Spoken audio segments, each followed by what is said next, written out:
Hi guys, welcome back to my channel. I hope you're having a great day so far and welcome to today's video where we have another episode in my new Heroes and Zeros Top 5 Bottom 1 series. We are doing Lisa Eldridge today, one of my all-time favourite brands, one of the most popular requests from you guys to do next in this series. So we're going to be looking at this brand, where to start and where to stop. Without further ado, let's get started. Now, as you guys know, Lisa Eldridge is absolutely my jam, my cup of tea. Brand tickles my pickle, it floats my boat, and I have loved and adored almost every single product that I have ever tried from this brand. She just does not put out a dud, okay? She doesn't do it. But under duress, I did manage to find one product to talk about today that I personally don't love. So we're going to kick off with my loves and then we'll finish with my least favorite product from Lisa Eldridge. Hopefully this will help you decide where to start with this brand, what to try first, what the hits are, and what really represents this brand so well. So let's kick things off with the skin tint. I do also like Lisa's foundation, but it's not my personal preference for foundation, so it's not an absolute love holy grail because it is a more sort of natural leaning, like more matte finish type of foundation than I typically wear day to day. I love a glowy foundation, you know me. So the skin tint, however, is much more like my cup of tea. It's the most beautiful, natural, effortless, easygoing skin tint. It's very thin, light consistency. You can use the tiniest amount of this and just use it almost as like a perfector. It just takes the edge off of redness, it takes the edge off discoloration, it can even up your complexion. And one of the best things about any of Lisa's complexion products is there is no one on this planet who does a shade range, an undertone range, quite like Lisa Eldridge. She is the queen of understanding colours and tones and undertones and skin tones and skin types, and therefore you know there is a perfect shade match for you somewhere. They also do an excellent shade matching service where not only will they advise you if you speak to their customer service on which shade to try, they also do sample cards. Why is that so hard? Why is Lisa Eldridge the only brand who can give us sample cards of their foundation shades? So helpful if you don't know where to start. Their customer services are incredible. You know, I don't have a spare slot to spare, but if I could, I would give their customer services a place in my top 5 because they are the best of the best, bar none, on planet Earth. So not only do I have a perfect shade match in this skin tint, summer and winter, it's just like my go-to for when I want something really light, really natural. I don't want to do a full face of makeup. I just maybe want to do a bit of this, a bit of bronzer, maybe mascara and a lip balm. This is it, because it's without relying on coverage to cover things like redness, melasma, discoloration, uneven skin tone. It just balances and evens out your skin without it looking like you're wearing anything, without it feeling like you're wearing everything. Almost all of Lisa Eldridge's products are also fragrance free, which I feel like is quite hard to find in a skin tint. A lot of skin tints are heavily fragranced and heavily full of SPF. This has no SPF and no fragrance. So that includes a lot more people that are able to use this product without it irritating you, your nose, or your skin. Very, very travel friendly packaging. Also really nice and small. Although you do get a full 30 mils, it doesn't look like it because it's so compact and diddy, which is also great for a skin tint, which is a really, you know, nice product to take when you travel on holiday, etc. It's so light, so natural, undetectable even on the skin, I would say. Beautiful skin tint. One of my favorites ever. Next up, let's talk about her eyeshadows. Stunning packaging. Again, Lisa tends to do so many things that other brands just don't offer that make our lives so much easier. The fact that she does refills and singles of all of her shadows, and you can sort of mix and match your own palettes, and she makes it so easy by doing these little pinholes in here, and everything is beautiful and magnetic and luxurious, and the palette is nice and flat and easy to store, and it stands up by itself. All of the little touches are what set this brand apart from so many others, because Lisa's one of us, you know, she gets it.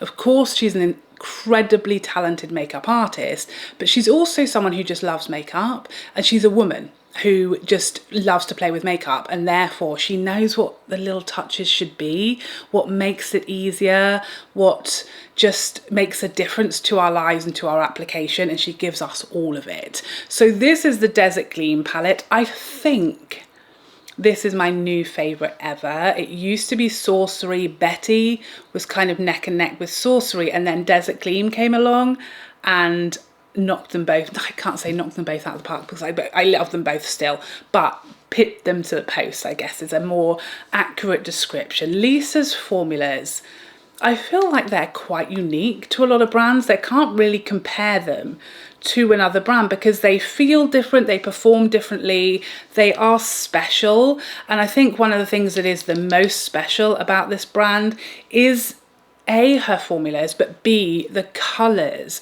The colour stories are never, I mean, she gives us the sort of the basics that we need. She's given us a warm palette, a pink palette, you know, those that we kind of need, those staples. But then she gives us these such unexpected, different, unique colour stories, and within the colour stories, really unique, almost daunting shades to look at that are somehow uber wearable. You know, these palettes, they look scary for, you know, your average makeup user who's just going to the office or on the school run, and you look at this palette and you think, oh, what am I going to do with that? I don't know how to wear it, I don't know how to make a look.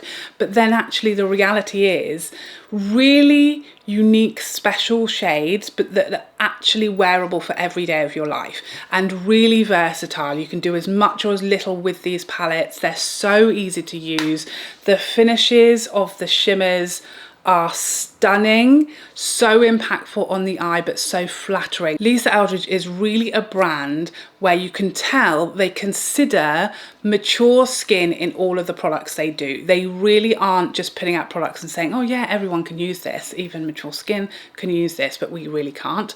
They really clearly put a lot of effort and time and make sure that products are going to work on mature skin, on more crepier lids, on texture, on wrinkles, on lines. They really are a brand that, for me, are setting the standard when it comes to making sure that products work for someone who's over 25.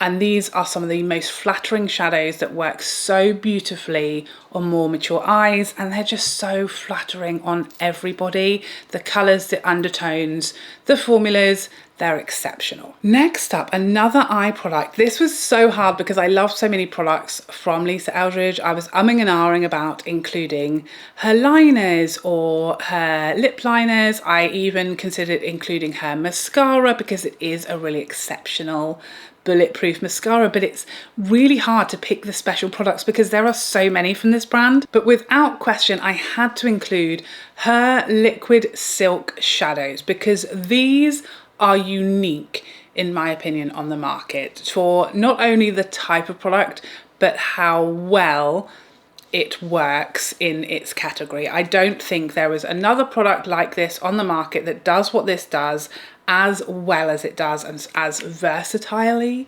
as this does. This is the shade Talia, by the way, one of my favorites.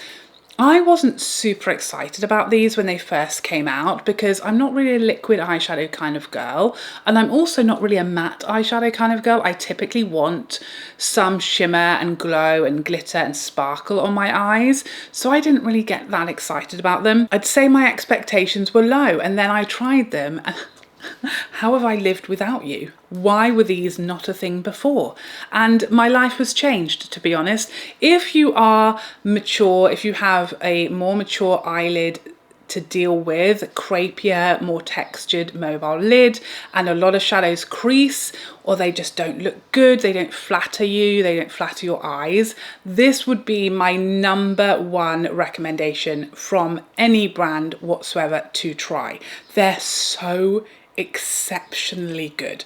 The smoothest, silkiest, as the name would suggest, eyeshadow known to man. They dry down, they give you a bit of time to work. So even now that's been there a good few minutes and I can still blend it a little if I want. It's still sort of moving a little bit, as you can see, but give it a few more minutes and that will be dried down and set and impenetrable to anything you might encounter on a daily basis. Water, rain, tears, sweat, humidity, heat. What else is there? Wind, fire? I'm not sure. The earth, a youth? I'm not sure, but anything. I can tell you that. Once this is on and you've blended it out, and how I love to use these is either as a base for eyeshadow. They make an excellent base for an eyeshadow primer. They will really enhance shadows going on top of them and just give you the perfect silkiest, seamless, like, foundation for eyeshadow to go on top of. But I love to use these really diffused, as you can see, something like this, really diffused, just like a wash of silky colour on the lids for like an everyday effortless 2-second eyeshadow look. I'll just get a tiny dot on the eye and then I'll really diffuse it out with like a concealer brush, really blend it out, and then once it's dried down, it's not going anywhere. You get plenty of time to work with it, and then it is just so flattering and seamless. Although I am 41, so I'm not, you know, in my 60s and 70s, I'm not yet dealing with super crepey eyelid skin, but I definitely have some crepiness coming. My mobile lid is definitely more mobile, let's say, than it used to be. And this just really glides over all of those fine lines and that wrinkles and those texture on your eyes and airbrushes everything. It makes it look smoother, silkier. So it's really going to help when it comes to things that might normally crease on you. This isn't. It's going to beautifully set down and stay completely in place throughout the whole day. You can see now this is dried. It's not going anywhere. It's actually quite hard to get off. Let me show you with my baby wipe.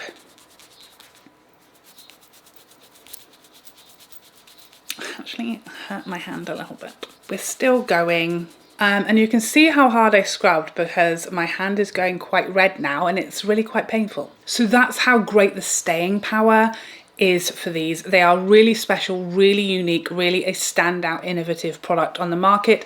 Absolutely made for mature eyelids. I've given some to my mum and she loves them. Also my daughter has used these because they're so easy to use. They can literally work for anyone from 11 to 111 and they'll just flatter everybody. So that really had to be in my top 5. Next up, we couldn't do a Lisa Eldridge rundown without at least a couple of lip formulas. So I have my 2 favorites. I feel like that's kind of granted because that's where we started with Lisa. She gave us lipsticks first and she's given us lots of glorious formulas ever since. So I feel like 2 out of 5, it's at least I could include, to be honest. First up, I want to say my favourite formula from her, but these two are so neck and neck and I love them differently, just like my children, equally but differently. So first up, her Luxuriously Lucents. Oh,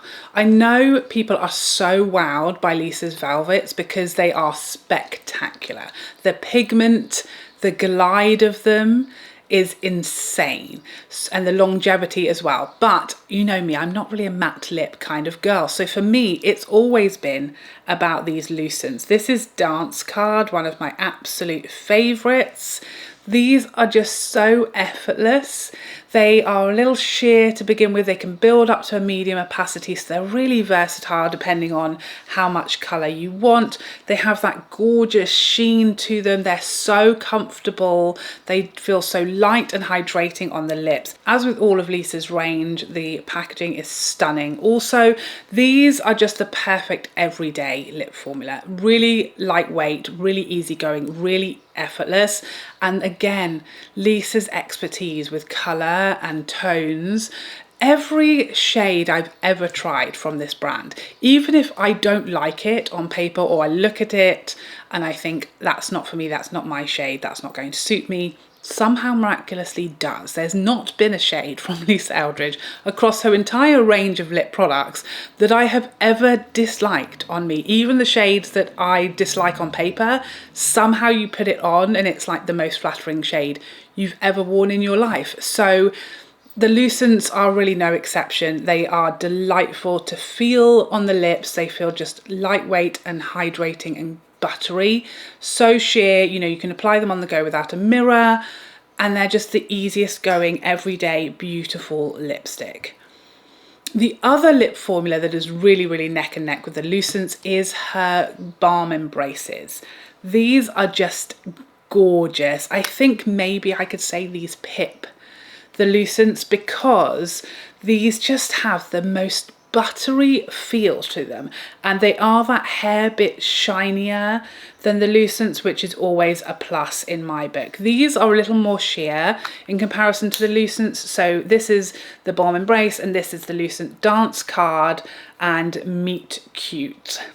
She does names so well as well. I do love a skinny bullet, so that counts in its favour. These just have the most special finish. These are buttery. That is the best word to describe them. They look buttery in the finish and they feel buttery on the lips, but not in a sort of thin, disappearing, evaporating buttery way. A thick, you know, fresh out of the fridge type of buttery. Does that make sense to anyone else?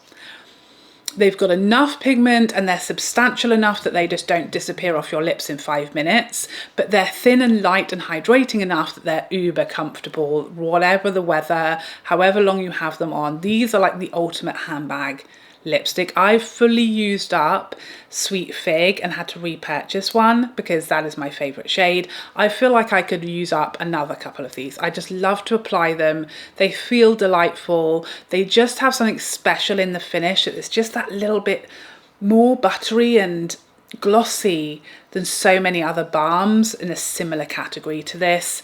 Absolutely stunning. Some of my all-time favourite lipsticks from this brand. Lisa does lips like nobody else. And now we come to my least favourite product from the brand. And this was tricky because I don't hate any product from this brand, and that is just me being very, very honest. I have never met a dud from Lisa Eldridge, okay? There's no such thing as a bad product from this brand, but there are products from this brand that I personally don't use, or they just don't suit me, or they're just not my kind of product. And one such product that I would say, if you wanted to, you know, start at the top of Lisa's offering and work your way down, this would be the last product that I would recommend trying from the brand, and it is her finishing spray. So the reason why I wouldn't suggest you run out and try this first as a priority from Lisa Eldridge is because this is described as a makeup enhancing mist, but it is not a setting spray. So this does not claim to enhance longevity of makeup. It's designed more as like a finishing takeaway, the sort of powderiness, or to refresh your makeup partway through the day. And for me personally, if I'm going to purchase and spend a decent amount of money on a setting spray or a finishing spray, I want it to do everything, including make my makeup last longer. And in comparison with like the Charlotte Tilbury setting spray, I can get that to do all of the things that this spray does. Dial down powderiness if you've over applied, refresh makeup throughout the day, or refresh your skin throughout the day, but it also gives me a real boost to how long my makeup's lasting, which this one doesn't. So for me, this would be like less worth it than something like the Charlotte Tilbury setting spray that is also going to give you an extra bit of longevity to your makeup. So this would be my least recommended product from the brand because I just personally want a bit more from my finishing spray, but that's probably because I'm not a professional makeup artist, so a finishing spray or a makeup enhancing mist is not something I personally use a lot day to day. That's not to say it doesn't do what it says on the tin or that it's a terrible product. It's just not one that I particularly value in like my own routine or would especially recommend. So there you have it. That is my breakdown of Lisa Eldridge, my faves and my least fave from her brand. Please tell me what your favourite and least favourite products are that you have tried from Lisa Eldridge. If you haven't tried anything from the brand, tell me. If this has encouraged you to try something, what are you going to try first? Please let me know what interests you the most. But thank you so much for joining me today. I hope you enjoyed this video and found it helpful, and I would love to see you in the next one. Otherwise, take care for now. Bye bye bye bye bye.